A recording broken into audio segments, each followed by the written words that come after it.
felt so bad because Melton to look at her, even a teacher, laughing at them, teasing me. I call it bullying, ain't that bullying? Mm-hmm. You know, and sometimes you have to be strong.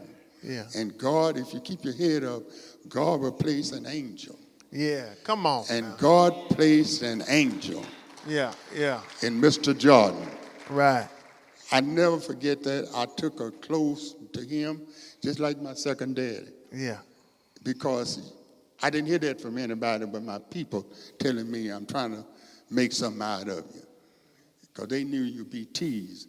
Yeah. It was different back in the day in the country, you all. It's different now.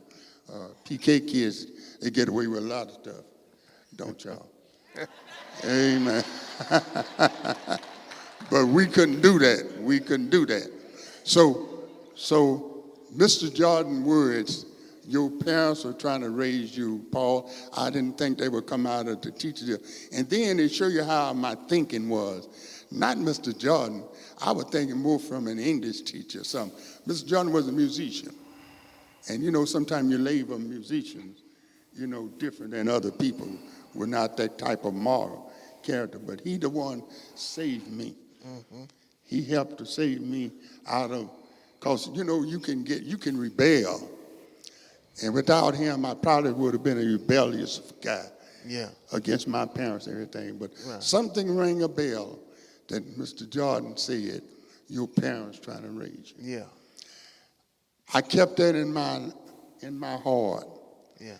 And every year, I would hear that, 11th grade, 12th, I would hear Mr. Jordan saying, your parents trying to raise you. Yeah. Yeah. And I felt in my heart that God wanted more out of me than to just exist. Yeah. Yeah. Some of those that laughed at me, I'm not predicting Brother None doom on anybody, but some that teased me and went their own way, I've had to eulogize them. Yeah. Yeah. Only because I'm not a perfect person. I was just like anybody else. I had a choice to do what I wanted to. Yeah. Yeah. But that man told me, your parents are trying to raise you. Yeah. Yeah. And when we got to the 12th grade, I had 2 scholarships. Being a big fella, I played football. Yeah. Yeah. And if I wanted to brag, I ain't going to brag, because if I brag, I would say I was captain of the team. If I was going to brag, I would say that I got a scholarship to Prairie View. If I was going to brag, a football scholarship. Yeah. Now, what I did in high school, I got a scholarship in music from Mr. Jordan. Because of his influence, Ruby, that just wasn't nothing said. I followed him. I rejected the football scholarship and took the band scholarship. And it's mostly because of I adored that man for giving me some courage to be something. And do you not know, I'm sure glad I did. Instead of going to Prairie View, I went to Tillerson under scholarship. And I don't know if I'm still in, because I just talked. And then after that, I went to Texas Southern on the scholarship. Right. I had a work scholarship, although it took money, because I wasn't no money coming from home. I had to work. Yeah. Yeah. And so after a few years, I kept, when school was bad in college, I thought about my band director saying, your mama trying to raise you. Yeah. I could have stayed at Columbus, and I don't know what I turned out to be. All right. All right. All right. Amen. Amen. Amen. That's so good. Now you talked about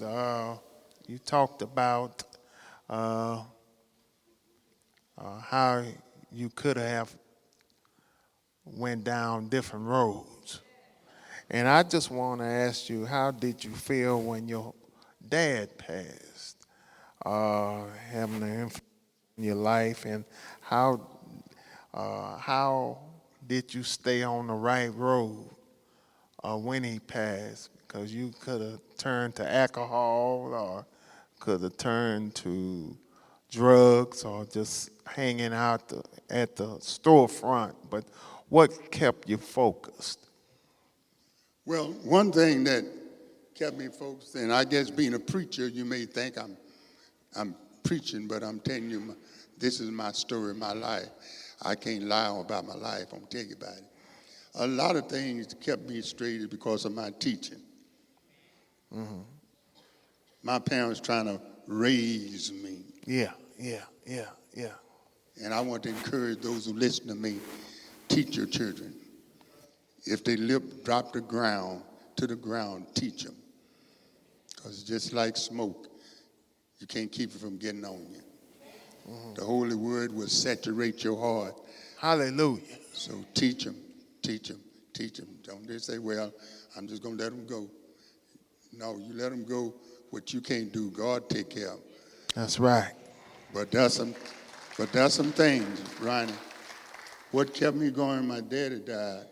And I still at this time, relish him in my heart. Yeah. Daddy would drive. Daddy had a way to teach me things. And every time I preach in Proverbs, you ever hear me preaching Proverbs, I would always think about my dad because he always was a man of instruction. Mm-hmm. Now, he worked me to death. He worked me. I ain't scared of work because he worked me. But he taught me the same along with that. I'm not saying he gave me bluebell every day. But what kept me going was an inner drive. And kids need to have something on the inside, make you know that there's something better. And I'm in a country, Columbus, and one day I was getting ready to graduate Melton and getting ready for my prom. And back in the day, they wore those cummerbunds and black pants and a white coat, looking like Elvis Presley, long shoes. And I thought I was looking good. But anyway, I went to the store, to the dry goods store. Paul and the owner of another color said, he saw me getting ready to graduate. He said, "Oh, you're graduating, huh?" I said, "Yes, sir, I am." He said, "I don't know what about you boys. Yeah. Every time y'all graduate, y'all leave Columbus." Yeah. Now, I knew better than to talk back to him, but he couldn't control my mind. In my mind, say, "Yeah, you just want me to stand there and cut your grass and haul your hay, but buddy, I'm gone." It's one thing, James, one thing about when we graduated from Columbus, Pratt, everybody that walked the stage, little school had about 20 graduating. Paul, everybody that graduated, when the graduation was over, they already had their suitcase packed. Get out of Dodge. And they recognized that if all the workforce was leaving them. And they just want me to cut the grass. Yeah. And I dare not do that. I dare to be different. Yeah. And that was a driving force. Segregation drove me to want to do better. Yeah. It affects everybody I know, and it's not a good word. It's not nice, but you got to look and find some nuggets, in the bag, something that will help you in your turmoil, Helen, when you're going through things, there got to be something in there. God got a purpose. Yeah. For everything that happened. I ain't gonna preach about that thing. Amen. Well, I tell you, it's been a great day. Amen. Come on, give him a hand. Come on, give him a hand. Come on. To reflect on your life and time is spent, but we thank God for you. The books will be in the book room, and surely you can pick up one of the books. Okay, all right, okay. Telsey, right? Tess. Said Telsey. Tess, amen. Uh, you can pick up one of the books, or also uh, you can get it on Amazon, amen. But we thank God for him going a little deeper. One more question. How did you meet Dr. Theola Booker? Amen. May God bless the day of her birthday. Thank you for honoring her. Thank you for honoring her. Uh, uh, I was a student at Texas Southern, and I was an instrumental major at Texas Southern.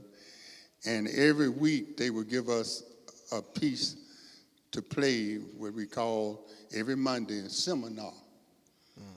And along with the piece that they give us, our instructor, they give us a piano accompaniment. Now, they wouldn't say, go over there. They say, you find somebody that'll play for you while you blow your horn. Yeah. And all of the instrumental players went down the hall where all the piano students were playing and practicing. Some were too busy. Some said they had to get their own homework. And I walked into your mama's room, and she was playing, and I asked her if she will accompany me on my horn. I need a piano player. And she did. Theola took that music, looked at it, and set it up there, and played it like she'd been practicing forever. She just was a genius on that piano. And a lot of y'all know her here, but I know the whole story. And she would play the practice. And every time we get a piece of music, I run to get her to play, because I don't want no piano player fumbling over their music, and I'm fumbling over mine. I need help. And this is how this is the beginning of the story. All right. And she was my accompaniment. And then as we went further in getting to know one another, the Lord fixed it so that I found someone, because I was in the book, since at the end, if you allow me 1 minute, Yeah, come on. because I tried to be honest with you on the book. I didn't try to paint myself as an angel. I want to let you know I had moments of being a prodigal son. The moment that I left, I'm not pleased with it, but it is what it is. And thank God it's under the blood. God has taken care of that. But you just need to know that God, Junior didn't come out of Columbus and was just a saint on his way to heaven. He messed up sometime. And I want to let you know that. But I used to play in bands, in clubs, bands, until I met her. And because of her upbringing with the Lord and her character, I had a choice. A lot of folks think the preacher don't know the difference, what's going on. But God take you through some things that you know. And with her integrity, that's how we got together. And 49 years in 8 months. Hallelujah. A long time. That's a long time. And that's how I met her, and we thank God for her. But we thank God for the time that we spent with her. She was short, I think, to say it on the thing. But I leaned over and said, she's 4 feet, but she was a sergeant. She'll look at you in your eyes, and you have to say yes, ma'am, to her. But she was little. But those were some good years raising you and Junior. I thank God. And I always say this, Pastor Ronald, if you just allow me, Yeah. I don't want to get off the gun, but some things just need to be said. Yeah. God took her in 2014, and I thought that I'd be the first to go because I've always had health issues. But God knows what he's doing. And I'm still here. And God has a purpose. I thank God that I'm able to step back and pray for you as you take this church. That's a little further. And I'm thankful that you're here. Amen. And I don't want your job. I spent 50 years of it. But I just wanted to be around when you were sick. Yeah. To undergird you, That's to carry it. A lot of That's people right. had it wrong. But I don't want nothing. I just want to help. Yeah. I love this church, and I love my son. And I just want things to go. Now, I said that to say this, that, and all of us need to know that there are seasons in our lives. Yes. Yeah. And I've had a season with Theo, your mama, Right. for 49 years. Right. But God took her. Right. Right. Right. And your daddy is in, I don't know if it's his last season. I might live to be 100. I don't know. I live up. I don't know. Amen. I feel like it sometimes. But I thank God for keeping me. And I can't speak for tomorrow, but I can speak for today. Yeah. God took Sister Booker, but God came back and gave me another gift. All right. All right. And I call her Red. He gave me another gift. Some of y'all want to understand this unless you've been through it. But you have to go on with your life and let God. Don't do pick it yourself, but God will bless you. And I'll be an ingrate than to not thank God for That's right. where I am right now. That's I right. don't know how y'all taking it, but I'm doing what the Lord told me to say. And I thank God for Elizabeth in my life right now. Amen.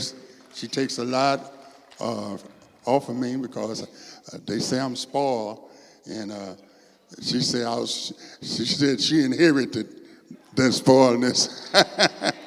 But I can wake up every morning thanking God for in this season of my life. Don't get it mixed up now.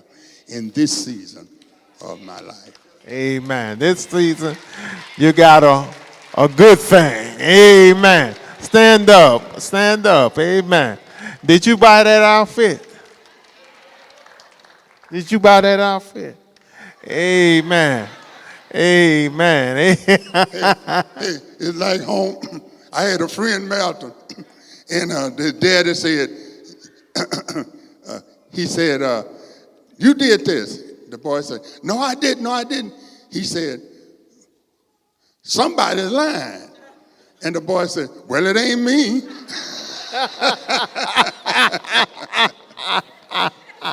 So I don't know which one not telling the truth. Amen. Give the Lord a hand. Amen. Amen. We thank God for Pastor Booker spending the time to give his history of his life, and surely all of us have some history. You can look back over your lives and see where God has placed the angel to just keep you going farther and comforting you and keeping you during troubled times. And we heard it today. Give the Lord a hand. Amen.